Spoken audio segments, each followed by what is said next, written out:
இரவு படுக்கையில் கண் மூடியதும் மனம் மட்டும் மூடாமல் ஓடிக்கொண்டே இருந்ததா?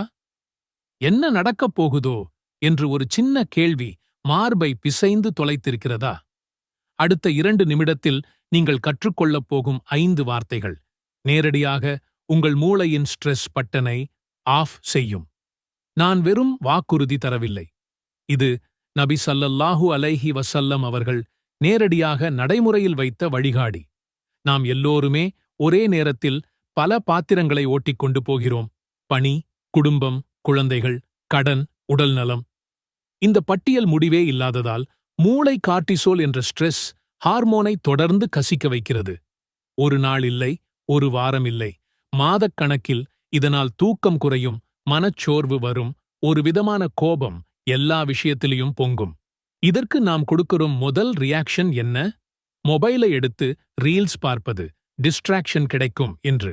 ஆனால் அது ஒரு போலி ஸ்கேப் ரூட். உண்மையான ரூட் நம்முடைய நாவிலும் இதயத்திலும் இருக்கிறது. சுப்ஹானல்லாஹ் என்றால் அல்லாஹ் எல்லா குறைகளுக்கும் மேலானவர். இதை நீங்கள் 100 முறை சொன்னால் ஒவ்வொரு முறையும் ஒரு சிறிய பிளாக் ஸ்கிரீன் வைத்து மூளையை ரிப்ரெஷ் செய்கிறது. அல்ஹம்துலில்லாஹ் என்றால் அனைத்து புகழும் அல்லாஹ்வுக்கே. இது ஒரு நன்றி குரல். நன்றி என்றால் நம்முடைய மூளையில் டோபமைன், செரட்டோனின் போன்ற ஹேப்பி ஹார்மோன்கள் ரிலீஸ் ஆகும். நபிகள் நாயகம் ஸல்லல்லாஹு அலைஹி வஸல்லம் அவர்கள் கூறினார்கள், முடிந்தவரை அல்லாஹு அக்பர், அல்லாஹ் மிகப்பெரியவன் என்று கூறுங்கள். அது உங்கள் பதவியை உயர்த்துவதற்கான ஒரு வழியாகும். இது ஒரு ஜூம் அவுட் பட்டன். நாம் ஒரு பிரச்சனையை பார்த்து இதுதான் உலகம் என்று நினைக்கும்போது மனம் சிறியது. ஆனால் அல்லாஹு அக்பர் சொல்லும்போது நம்முடைய பிரச்சனை ஒரு டாட் போல் தெரிகிறது.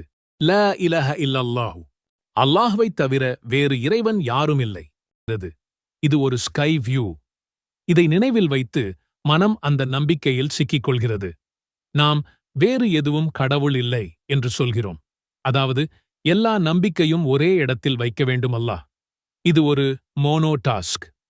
அஸ்தஃபிருல்லாஹ், அல்லாஹ்வை மன்னிப்புக் கோருகிறேன். இது ஒரு கிளியர்.